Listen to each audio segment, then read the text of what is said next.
അറിഞ്ഞ വിശുദ്ധ തോമസ് ശ്ലീഹായുടെ പുണ്യദിനം. അതെ, ജൂലൈ 3 ദുഃഖാനന്ദ, ക്രിസ്തുവിന്റെ ധീരനായ ശിഷ്യന്റെ ഓർമ്മദിനം.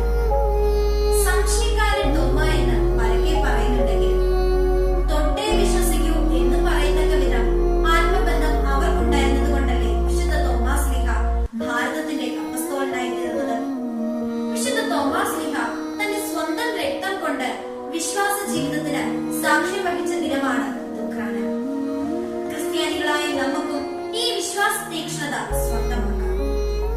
ഇന്ന് തിരുസഭ മാതാവ് വിശുദ്ധ തോമസ് ശ്ലീഹായുടെ ഓർമ്മദിനം ആചരിക്കുമ്പോൾ ആ പേരിന് കാരണഭൂതരായ ഏവർക്കും തിരുനാളിന്റെ മംഗളങ്ങൾ നേരുന്നു.